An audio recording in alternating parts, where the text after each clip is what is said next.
Greetings and salutations, everybody. Welcome to Open Mic here on my YouTube channel. I'm, of course, your host, John Campea. It's an honor and a privilege to have you guys joining me here today as we talk about our favorite things in the world, movies, movie news, a little bit of television, all that kind of stuff. And this is the Open Forum Show, where we talk about whatever it is you guys want to talk about. Now, Avengers Infinity War did open yesterday, so it's now out. However, most people have still not had a chance to see it. So I'm going to ask you guys, please, I'm going to be monitoring the stuff you guys putting up on the live question board here. But please, I already noticed that before the show started, I had to go through and delete a couple of questions because I get it, you're putting in inside jokes to the movie, and maybe you think, oh, only people who see it would get this, but you're still giving something away. So please be very, very cautious about anything that you decide you want to put in a chat like that. Please be considerate of other people when we're doing it. I know you didn't mean anything by it, but please keep that in mind, that even though to you it's an inside joke, it may give something away to somebody who hasn't seen the movie yet. So be very, very cautious about that. Okay, with that out of the way, let's jump in to the first question of the day. And the first question today comes to us from Adam Douglas, who writes, was it a missed opportunity with Black Panther's digital release on May 8th instead of before Infinity War? Marvel tends to release after and not before the next big movie. Well, here's the thing. Also, Marvel also usually has more than 2 months in between their movies. And it was just a little bit over 2 months. Like, that's not normal for Marvel up till now. Like, the next Marvel movie is coming out in about 2 months in Ant-Man. So we've got that. But normally that's not the case. So this is an unusual circumstance. Also, here's the thing, Adam. Believing that it was a missed opportunity comes from a misconception that the studios make tons of money on home video release. They don't anymore. That's just not the case. They make some money, but they believed Black Panther could make more money still in theaters, and it probably is. Black Panther's going to probably make more money in its even though it's just in its waning days. It's probably going to make more money just getting its last little bit of money in the theaters than it would have releasing on digital at the same time. So that's probably the rationale behind it. So no, I don't think it was a missed opportunity. I really don't. Not to mention, when they planned the release schedule, look, nobody saw how successful Black Panther was going to be. I mean, they thought it would be successful. They probably didn't even think it would have still been in theaters at this point. But again, the reason they probably book the thing for after it is, number one, there's an agreement between the movie studios and the movie theaters that Disney can't put out a movie on home video within a certain window of time from when it comes out in theaters. When Disney puts a movie out in theaters, there's a certain amount of time they must wait because of their agreement with the movie theaters before they put it out on home video. And you can't violate that. And if they did, then the movie theaters will go, then we're not showing your movies in our theaters. Just that simple. So it's a very delicate relationship that the studios and the movie theaters have to maintain. The movie theaters don't want movies coming out on home video too soon for understandable reasons. So yeah, it's really not a missed opportunity. There's a whole bunch of different reasons why they're releasing it in the order that they are. So anyway, yeah, there's that. All right, next one comes to us from DimSum05, who writes, you could hear a pin drop when the credits rolled. Yep, you could. I'm not going to talk about why. Dimsum also follows up with, I have never felt paralyzed after watching a movie before. My favorite MCU movie this year felt like the end of Empire Strikes Back. Yeah, I'm hearing some people make that comparison. I'm seeing other people not. I'm not so sure I felt that way at all with The Empire Strikes Back. I can't go into why I don't necessarily agree with that feeling until Sunday's spoiler review, but we'll talk about it more then. Let's see. Zombitron5678 writes, Infinity War blew me away. Worst part is now I can't talk about it. When would be an appropriate time to talk spoilers on the show? Not sure I can make it till Sunday. Well, I'm not going to talk spoilers till Sunday. I mean, originally, I was going to do my spoiler review tomorrow on Saturday. So that way people had Thursday, Friday, and Saturday matinees to see the movie. However, I had a whole bunch of you guys email me and ask me if I could hold off one more day to Sunday, just to give as many people as possible the chance to see the movie first. So that's the direction I decided to go in. So no spoiler talk on here until Sunday afternoon, 2 p.m. Pacific Standard Time. Make sure you guys are here for that.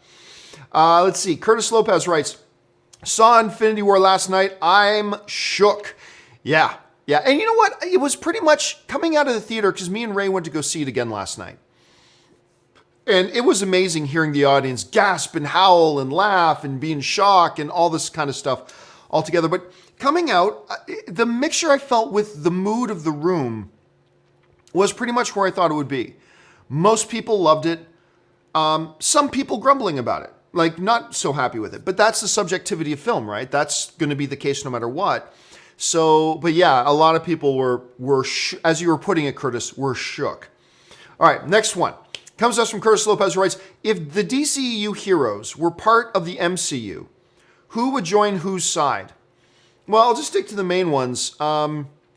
Superman would have joined Iron Man's side, because Superman's a Boy Scout. If the president says do this, or if the government says do this, that's what we're doing. Batman clearly would have joined Captain America's side. Aquaman would have joined Captain America's side because Aquaman is a king and he would go, I'm not doing what some UN thing tells me to do. So Aquaman would have joined Captain America's side. I think Wonder Woman probably would have joined Iron Man's side.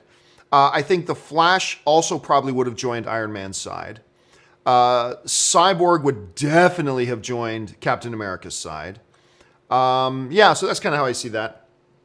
Curtis Lopez writes, if the MCU heroes are in DC, who joins whose side in Injustice? Well, I'm not going to answer that because part of my answer would be swayed by having watched Infinity War, and I don't want to even risk giving anything in Infinity War away. So I'm not going to, but I mean, look, you can probably take my answers from the first question and extrapolate them a little bit into the second question at the same time. Let's see. DG2 writes, sup, love your show. Thank you so much, man. I appreciate that. Watch/listen every day. Saw Infinity War last night. I love the fact that most of us in the audience had the same emotions throughout. And yeah, that is simply, again, talked about this the other day. This is why nothing will ever beat the movie theater going experience. Nothing will ever beat it.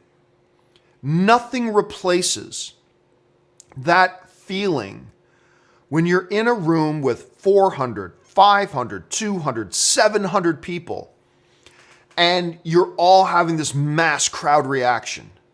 The laughing, the shock, the awe, the fright, the whatever. That's part of the experience. And it's not just for movies like Infinity War. It's for a lot, like all movies are experiential things that we go and engage in. And when you can experience that, whether it's a comedy or a horror or a drama or a documentary, like sharing that with a room full of people, I mean, it's just amazing. Here's the thing, watching Infinity War for the first time at home will never give you 1/3 of the experience of watching Infinity War as it would be watching it in a movie theater with an audience. And for most movies, that's true. Maybe not so much just 1/3. Maybe it's a more balanced thing after that. But for a movie like Infinity War, you won't get 1/3 the experience watching it alone at home. It just won't happen. And for some reason, my camera just went out. Why did my camera go out? I'm not really sure. Give me a second here, guys. So anyway, yeah, there's different ways to look at it as far as, you know, the advantages of home theater systems, the advantages of some other type of thing, like whether or not you're going to the theater or not. And I'm sorry, guys, my camera has gone out. I'm not really sure why. Give me a second here to fix it. As I also move on to, give me 1 second here. I will have this up in just a moment.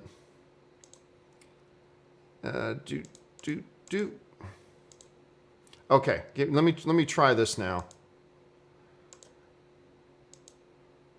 Huh. Well, I'm sorry, guys. It appears my camera has just flat out gone out. So I'm going to go to an emergency back out here, guys. Oh, the joys of doing these things by yourself. Okay, here. Again, I'm still here, guys. Don't worry about it. I haven't gone anywhere. Okay. I'm just having to set up my backup camera now. Imagine you're just listening to a podcast. That's all that's going on right now. You're just listening to a podcast. Okay, and I'm going to see if I can get this thing hopping here now. Okay, give me one moment.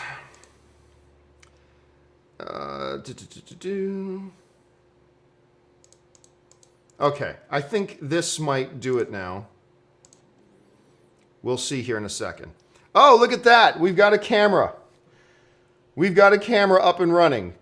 So sorry about the appearance of it. I don't know why all of a sudden my main camera went out, but hey, it is what it is. Okay, what were we talking about? Where were we? Oh yes. Okay, we were talking about the home theater experience, all that kind of stuff. And you're right, just watching it there with the audience is just the best thing you could possibly do. All right, next question up here. It comes to us from Chris Ofeld, who writes, took my 8-year-old sister who has autism. Hold on a second, let me just do one more thing here to get this thing fixed up because I know it's going to cause me problems. Okay, no problems though, right? No audio problems? Everything's good? You can see me, no audio problems, right? Okay, no audio problems. I'm going to take your word for it. No audio problems.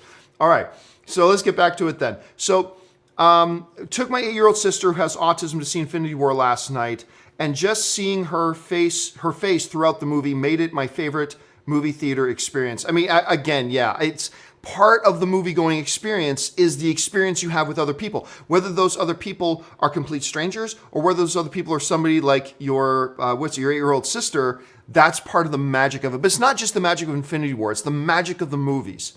You know what I'm saying? So that's awesome. I'm glad you shared that. All right.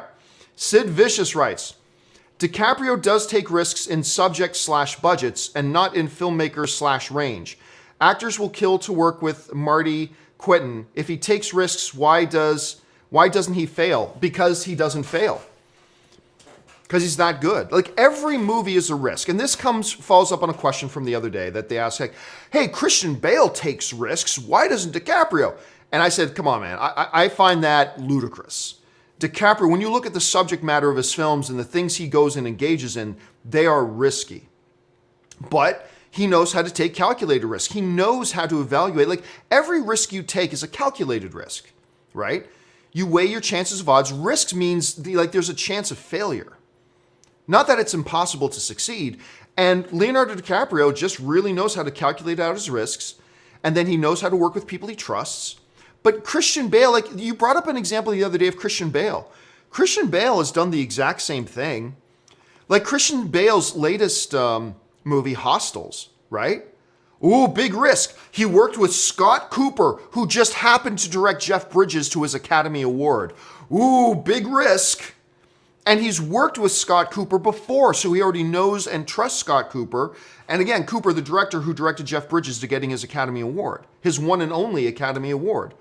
Big risk. If you went down wholesale, let me pull up Christian Bale's filmography here. Okay, so what? Exodus, Gods and Kings. Ridley Scott. Woo, big risk. One of the all-time most celebrated directors, right, of all time. He did The American Hustle with David O. Russell, who's had tons of his movies nominated for Academy Awards. Ooh, big risk. Look, I mean, risk comes from the projects. Every actor will try to work with people they know and trust. Christian Bale is no different. Jennifer Lawrence is no different. You know? I'm sorry, but now you're trying to qualify your statement. Leo DiCaprio doesn't take risks, so I point out all the ways, yes, he does take risks. Well, and now you're trying to make your argument even more qualified to try to get to some definition in which you can say he doesn't take risks as far as which directors he works with. Well, neither does Christian Bale. I mean, every actor, when they get to a certain point in their career, they start to develop to have the ability to pick and choose who it is they want to work with, right? And Leonardo DiCaprio, he finds projects he thinks has potential, as every actor will. Even if it's iffy, like the whole thing with the bear, that was iffy. That was no guaranteed thing that was going to work. And then he goes out and performs incredibly. And it works. Just because he hasn't failed doesn't mean he hasn't taken risks. It just means he's that good. So anyway, yeah. So that's my thoughts on it. Okay, let's move on here now to Mason Barr. And Mason Barr writes, asked yesterday if I should see Infinity War front row at the Dolby. I did, probably never again. As far as movie goes, holy guacamole, seeing it today and tomorrow, good seats this time. Those I pre-ordered. Yeah, so those of you who weren't around, Mason sent in a question saying, hey, look, I decided to see it earlier than I was originally planning on seeing it and got front row. Should I bother seeing it front row or should I wait? And what I said was it all depends on your theater. Because some movie theaters, front row is a decent seat.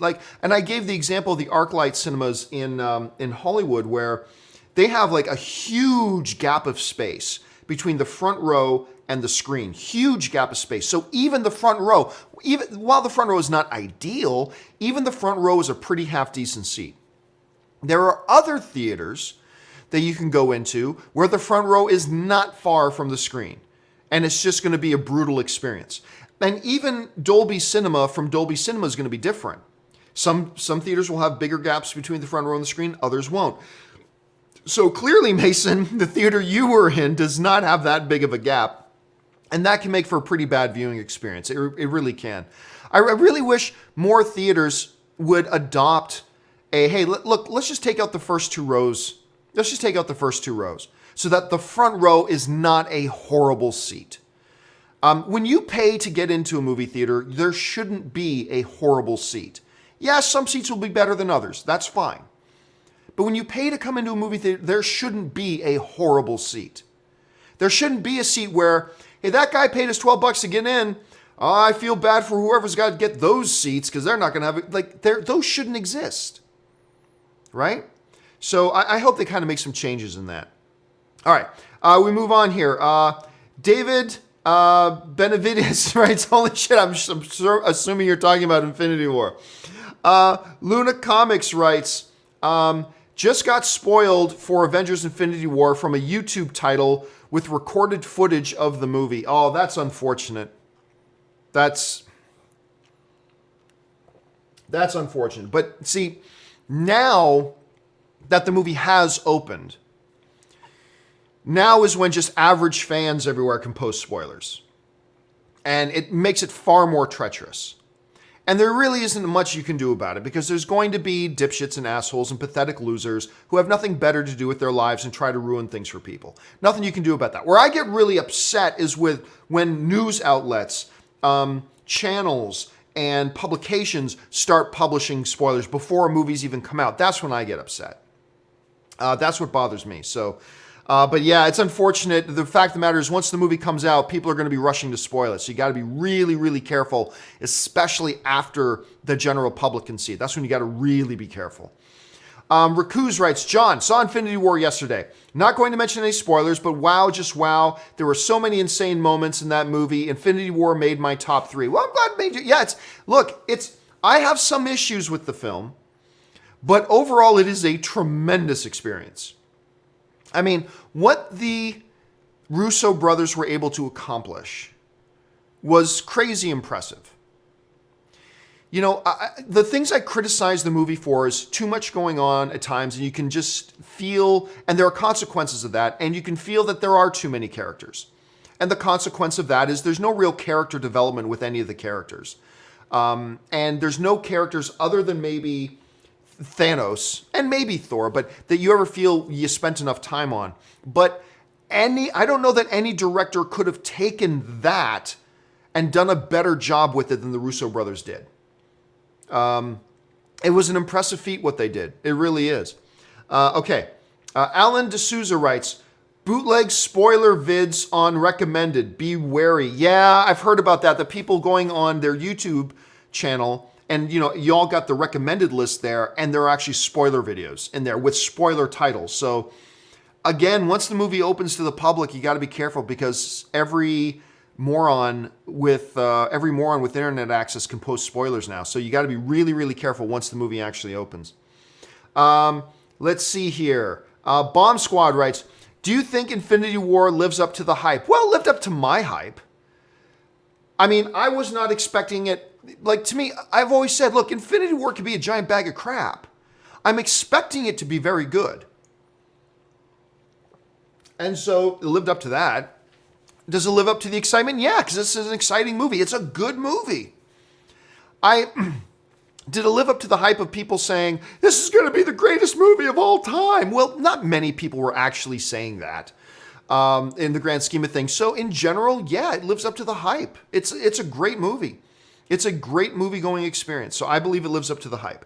Not the unrealistic hype that some people attach to it, but you're going to get that with any big movie coming out. But for the general sense of it, yeah. And people were excited about it. Was this a movie worthy of being excited about? Yes, it was. In my opinion, yes, it was. Let's see.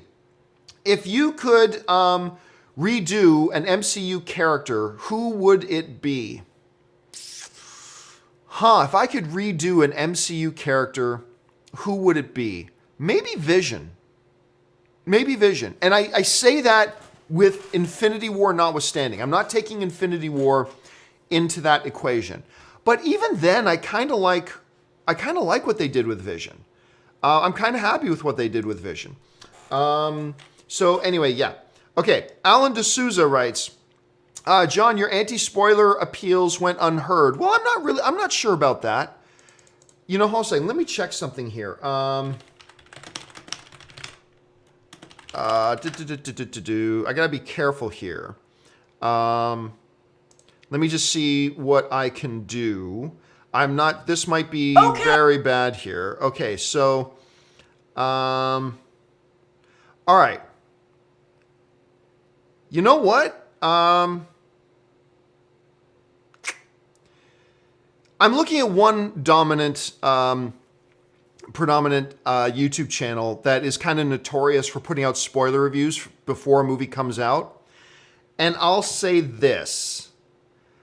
At least this one channel looking out put it out a little bit early, but at least it was on the day. At least it was on the day where at some places in the country it had opened. So I'll at least say that. That's an improvement. So I don't know that it went totally unheard.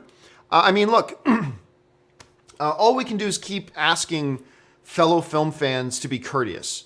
But my main appeal was to YouTube channels and things like that. Look, don't put out spoiler reviews before the movie even opens in North America. Don't like if it comes out on Thursday the 26th, don't post your spoiler review on Tuesday the 24th or Wednesday the 25th. And I found that some of the YouTube channels that sometimes do that didn't do it this time. I'm certainly not saying it's because of it's certainly not because I was asking people not to, but I think because I was asking people not to and then other people started asking people not to, blah, blah, blah, then maybe those other people got the hint, got the message, thought, you know what? Yeah, I'm not going to put up my spoiler review until at least the day of. I would still prefer people not put up spoiler reviews until like a day or two later, but at least wait until it's open in theaters. At least then, and I found that some of them kind of did. So, hey, are we where we need to be? No. But was it a step in the right direction? I think yes. So kudos to everybody. It was a step in the right direction. Okay. Anthony C. writes, do you still think Infinity War trailers showed too much? Well, I never thought the trailers showed too much. It's the TV spots that started to get to me. And I stopped watching the TV spots. There were probably 2 or 3 TV spots I didn't see. The trailers themselves were fine. I had no problems with the trailers. It was the TV spots that I was getting concerned with. Because they were just showing things that, not that they were ruining the movie, but they were showing a couple things that, I would have liked to have seen that for the first time in the trailer. Especially in the movie, simply, not to mention because we've already had so many trailers, there was no need to show that now. So, as far as the trailers go, the official trailers, I never felt the trailers showed too much. I like the trailers. Kyle B. writes, the nightmare came true. Power went out at Regal. Power went out at Regal before my showing. Luckily, Paragon saved the day by adding later showings, and I got 4 free IMAX tickets. Well, hey, that's good. You know what? This is what I always say. People get mad when a company, whether it's a movie theater company or any type of company you got to work with, people get mad when something goes wrong. Whether it's because it was a total act of God out of everybody's control, or whether it's because somebody made a mistake, whatever. People get mad when something goes wrong. I tend not to get mad when something goes wrong because things go wrong. I mean, hell, look at my show today. My main camera stopped working. Out of nowhere, my main camera stopped working. Why? I have no idea. That happens. Bad things happen. The real question to me is, what does then a company do to try to make up for it? Because bad things happen. That's out of everybody's control sometimes. But hey, when something bad happens or a mistake happens, the real question is, what does that company do about it? And it seems like whatever company you were dealing with responded, hey, we're going to get new showings put together. We're going to give you free tickets, blah, blah, blah. That's really all you can really ask for. So good on them. Good on that theater going experience that you had to make that happen and work right. Okay. Anthony C. writes, does Runaways connect to the rest of the MCU? Also, do you think The Cloak and Dagger and New Warriors will connect to the Netflix shows, films, or neither? Well, I only take one question per post, Anthony, so I'll take that first one. As far as I know, unless they change directions, no. It doesn't look at all like like Runaways connects to the MCU whatsoever. It's totally separate. It's a totally different thing. So no, I don't think that's connected at all. Okay, here we go. Next one comes to us from Murray For Us, who writes, I almost loved the entire Infinity War film. I must have to see this again. The ending really hit me. I didn't expect it, and there's a lot going on. Oh my God, yeah, there's a lot going on. You're totally right we're on the same page there. There's a lot going on in this movie. As a matter of fact, I mean, it's all good stuff. I just happen to think there's probably a little bit too much going on, although it's all good. It's all good stuff.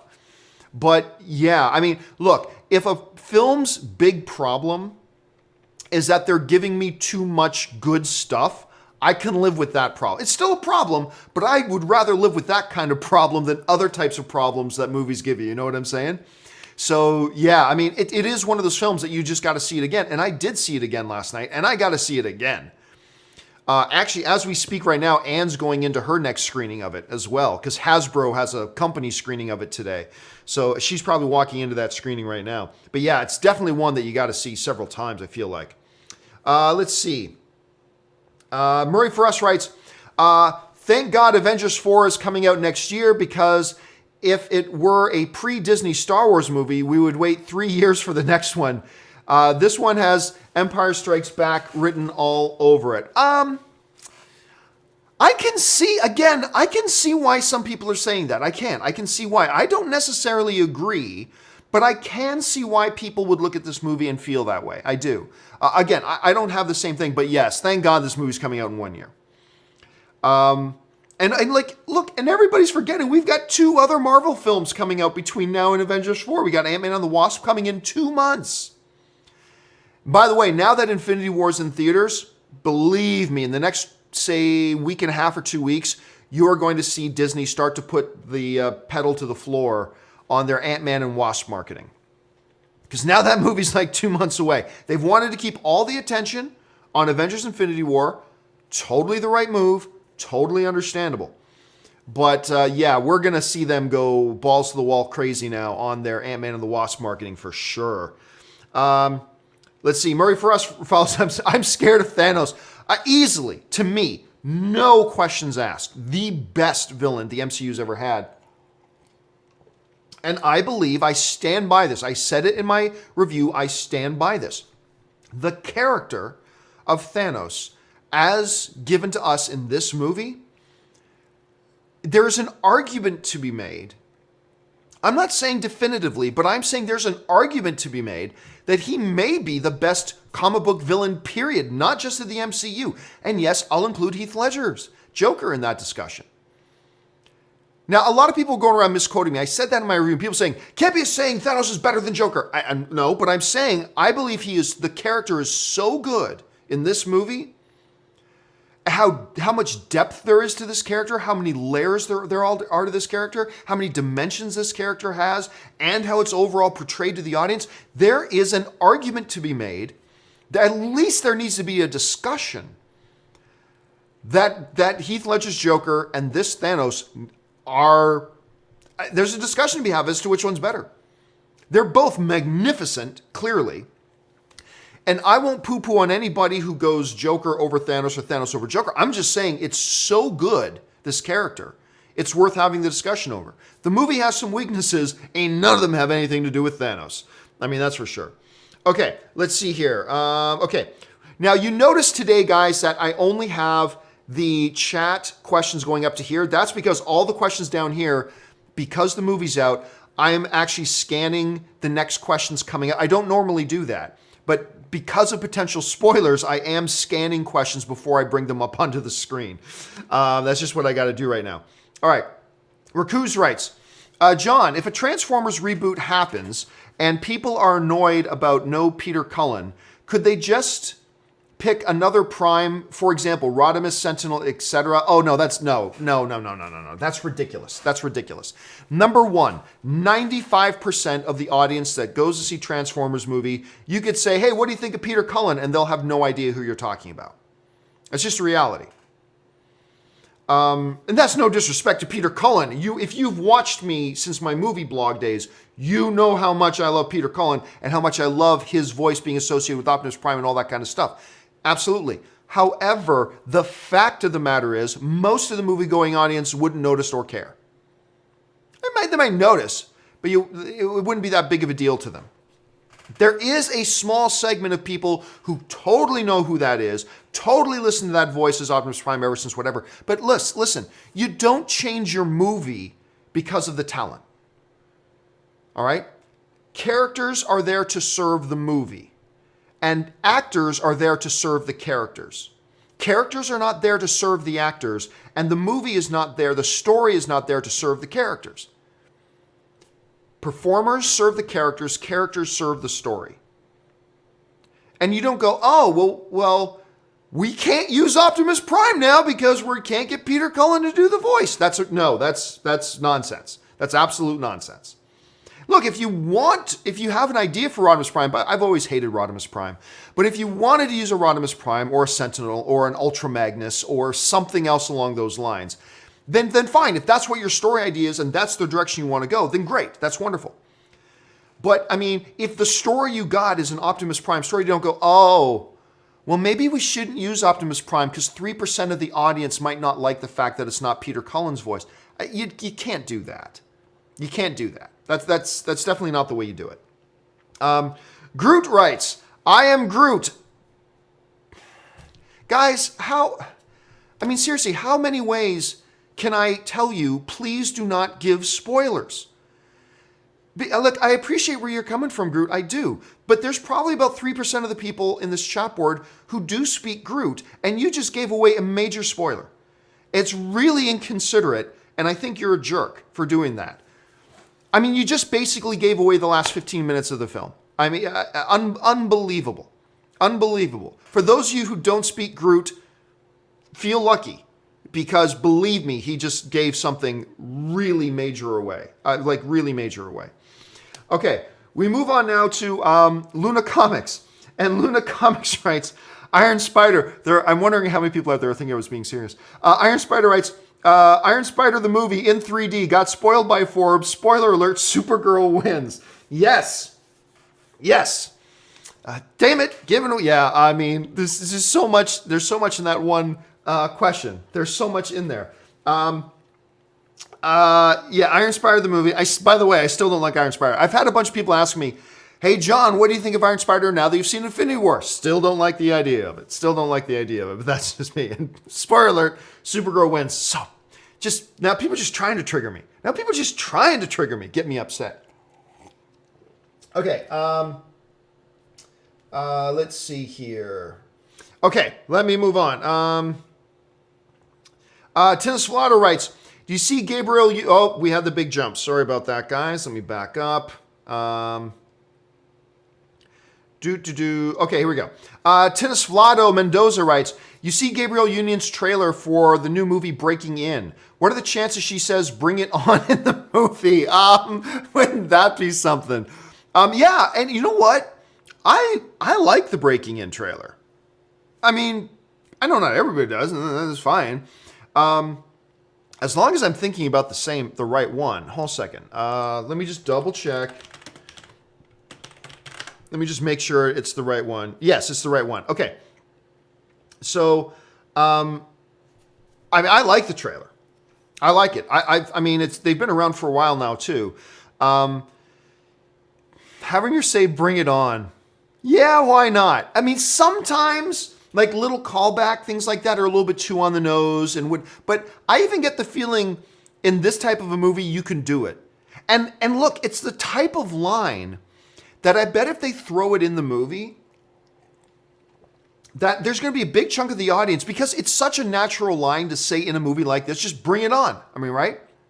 That I bet a lot of people wouldn't even notice it. So since it would go over a lot of people's heads, it wouldn't be too on the nose. Man, what are the chances they do that? I'll go 30%. 30%, because it's something you can get away with. Okay, let's move on now. Ben Rayner writes, 2 hours and 50 minutes till showtime. Can't wait. Very excited, Ben. And of course, one of the big things, if you're somebody who hasn't seen Infinity War yet and you're going to go see it tonight or tomorrow, is then I don't have to worry about the trailer or about the spoilers anymore. It's like you're just trying to get to that big point of relief that you don't have to worry about that stuff. Let's see.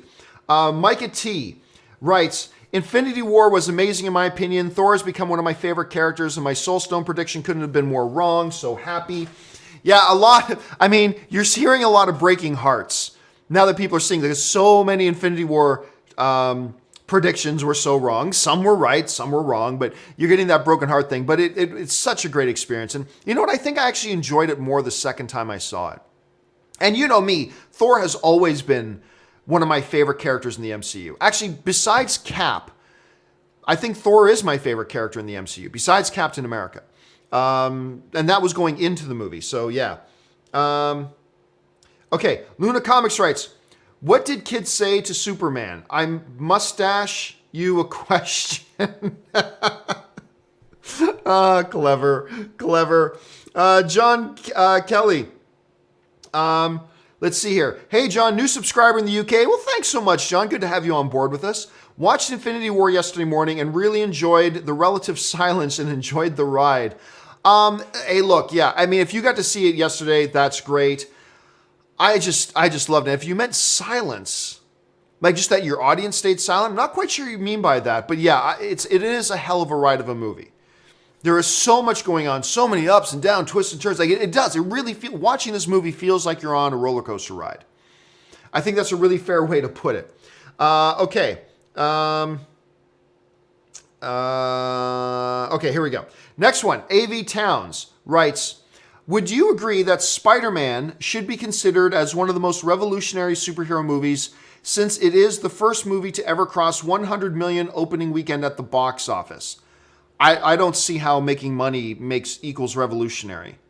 And it made that much money because it was standing on the shoulders of the movies that came before to lay that groundwork. I remember when the first X-Men movie came out, and I'll double check my facts here, but when X-Men came out, I believe it was the first movie ever to make 50 million on an opening weekend. So a second. Let's see. Oh, wrong one. I just want to double check my facts here. So X-Men movies at the box office. The first X-Men on its opening weekend, made $54 million. And I believe that was the first comic book hero movie to make over $50 million on its opening weekend. Spider-Man, on the other hand, let me just bring this up here. Spider-Man, which came out later, where'd it go? There it is. Spider-Man, which came out later, made $114 million, but that was a number of years later. The fact that it made that much money is not what makes it revolutionary. You know, X-Men, the first X-Men movie was revolutionary. It changed the way Hollywood producers and the Hollywood executives perceived what could be done with comic book movies. The Dark Knight producer, and I've mentioned this before, and I'm freezing on his name right now, but I'm gonna have to bring it up. The Dark Knight, IMDb. I always forget this guy's name. I keep forgetting it. But anyway, the producer of Batman Begins, The Dark Knight, and I'm forgetting his name. But anyway, he is he made this one comment once, and I believe it was at CinemaCon, as a matter of fact, where he made this comment about how it was that movie, it was that first X-Men movie that made everybody in the business, himself included, stand back and realize that, oh my gosh, we can do these movies. Charles Roven, that's his name. Sorry, I forgot about that for a bit. Charles Roven, I remember these comments of him saying it was watching that first X-Men movie that made us in Hollywood go, oh, you can do this with a comic book movie? And kind of changed everything. If anything, X-Men is the revolutionary film. Because it literally evolved the perception of what the genre could do. Spider-Man was the next logical step in that progression that was coming. But again, making money at the box office does not make your film revolutionary. Does your film change the genre and change the industry? X-Men is really the film that did that. Some people try to argue Blade, but Blade didn't change any producers' minds on anything. It was the X-Men film that did that. But anyway, there's that. Let's see. Kevin Brown writes, saw Infinity War, didn't know I could experience so many different emotions at once. At one point, I thought I was watching Game of Thrones. Wow, filthy. And yeah, they do a lot. The one difference is it feels like they crammed 7 episodes of Game of Thrones into one movie. That's what it kind of felt like. And I think Kevin, I think the analogy you're making is accurate. It does. In many ways, it plays like a Game of Thrones episode. It really does. I hadn't thought of it in those terms before. But again, it feels not just one Game of Thrones episode. It feels like they take the events of 6 or 7 Games of Thrones episodes, maybe even a season of Game of Thrones, and kind of compacted it all into one 2.5 hour movie experience. Let's see. AV writes, what's your favorite double feature you did in the theaters? Favorite double feature I did in the theaters? I don't know. I'd have to think about that. I certainly don't do it often, where I go, because I see so many movies over so many days that I don't often go in one theater, turn around and go into the next theater. You know what I mean? It doesn't happen a lot. The last time I did that, I believe, was the worst double feature anybody could ever do, which is I went to go see The Seventh Son, and then I went right out of that to go see Jupiter Ascending. 2 horrible, horrible movies. Horrible movies. That's the last one I remember, and I can't remember the ones I did before that, to be honest with you, so I'd have to think about that. Okay, Betty Bros writes, Infinity War was good. Can't believe that Dominic Toretto, as the one that shoots Thanos, then uses the Family Stone to wipe him from existence. The Family Stone. That's the one stone that Thanos was missing from the garden. The Family Stone. That's funny. I like that. Okay, here we go. Ben Rayner writes, when is the ideal day and time for a YouTube channel to put out a spoiler review for you?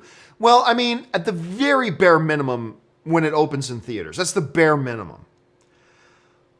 Ideally, the day after it opens. I mean, really ideally, 2 days after it opens. But, I mean, 1 day later is, I think you're fine. I think you're fine if you put out the day after it opens in theaters.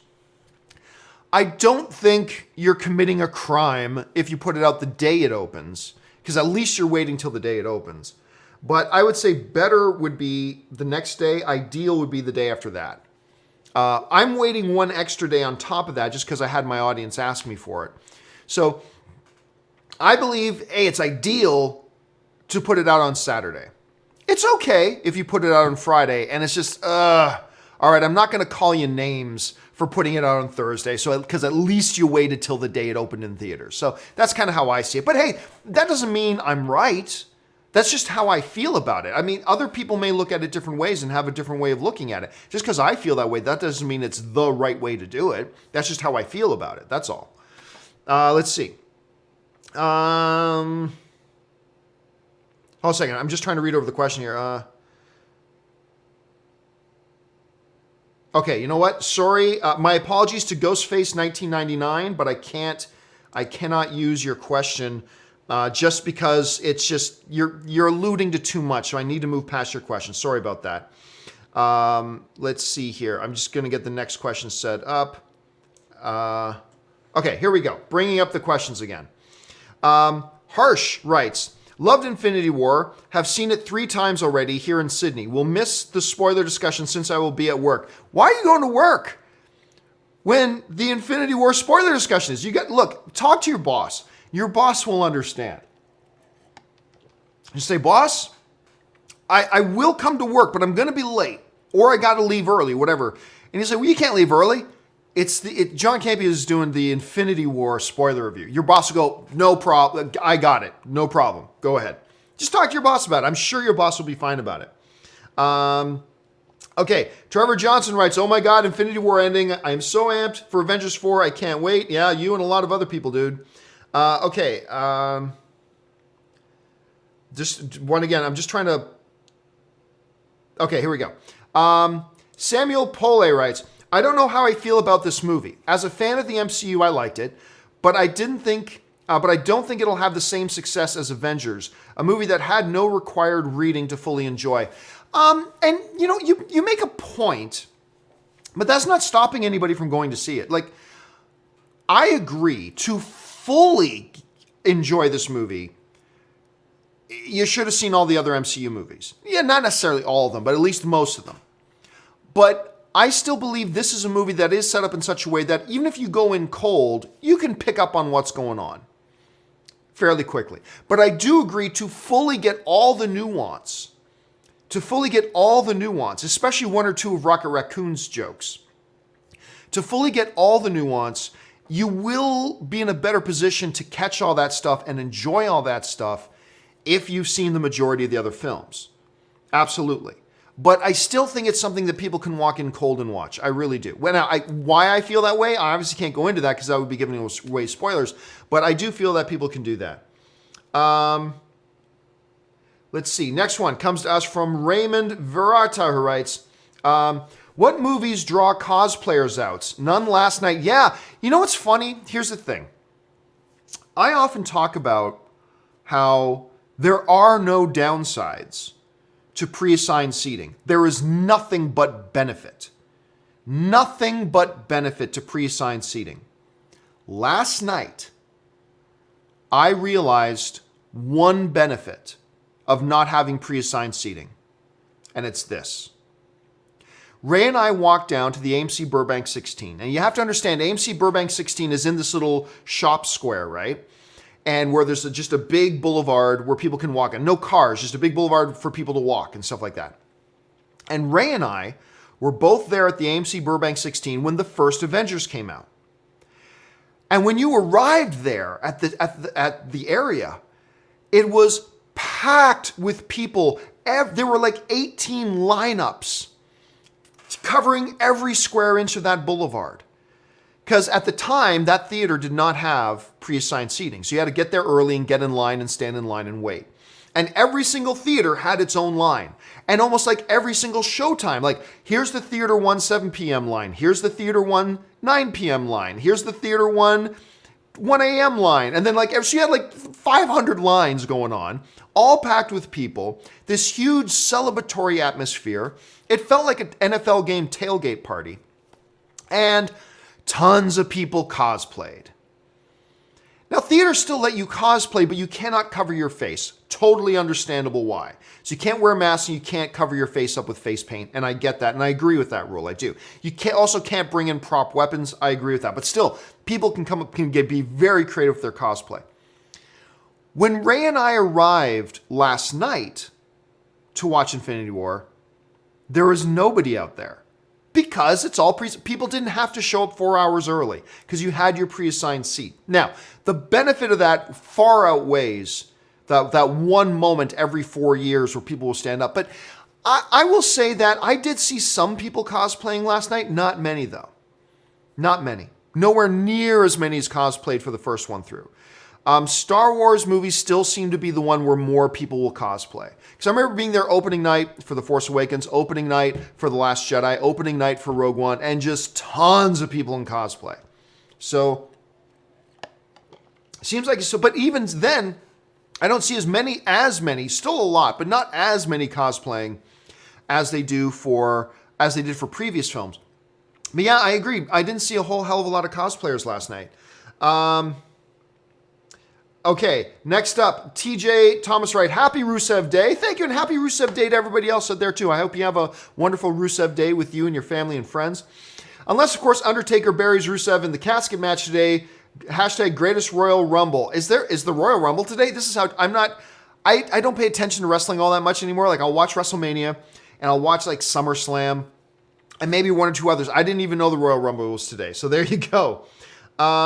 Let's see. Chris Oldfield writes, becoming a team member, Patreon supporter today. Thank you so much, Chris. I really appreciate that. You guys make my channel possible. Thank you so much for that, Chris. By the way, since he's doing that, let me give a little plug to the Patreon campaign. Listen, guys, the Patreon campaign is what keeps my channel on the air. It is my Patreon supporters who make this thing possible. And they are some of the best community members here, too. Do me a favor. If you enjoy my program, go to www.patreon.com/John Campea. Check out the information there. Find out what it means to be a Patreon supporter, how being a Patreon supporter keeps these shows on the air, and also the benefits of being a Patreon supporter. And maybe you'll become a Patreon supporter too. If you don't, that's perfectly fine. I'm just glad you're here being a film fan with us. But if you do, that would be great. So thanks for pointing that out, Chris. I really appreciate it, and welcome to the community. Next one. Let's see. Matt Warner writes, is the problem of number of characters fixable? I don't, look, when you have so many characters, there's only so much you can do. I think, again, I'll reemphasize that I think what the Russo brothers did, they probably did it as well. Pardon me, they probably did it as well as just about anybody could have. It's really not fixable. There come inherent problems with too many characters that you're just going to have to accept. There's not much you can do about it. These problems, there are some advantages to having that many characters, but there are also disadvantages to having that many characters. And the disadvantages aren't ones you can work around. You're just going to have to accept that there are certain realities that you're going to get in this movie when you have so many characters.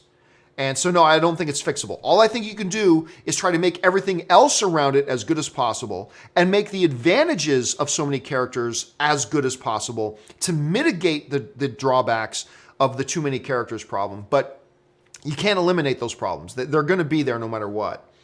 Let's see. Okay, Trevor Johnson writes, I agree about the theater experience. My parents won't go to a movie opening weekend because of the crowds. For me, I love the shared experience and emotions. Yeah, you know what? I've got a brother-in-law. So Anne's sister's name is Olive. Anne and Ray have an older sister named Olive, and Olive married a white Canadian Star Wars geek dude as well. So both the Aura sisters married white Canadian from the Toronto area Star Wars nerd dudes. And his name's Stan. So Stan's my brother-in-law.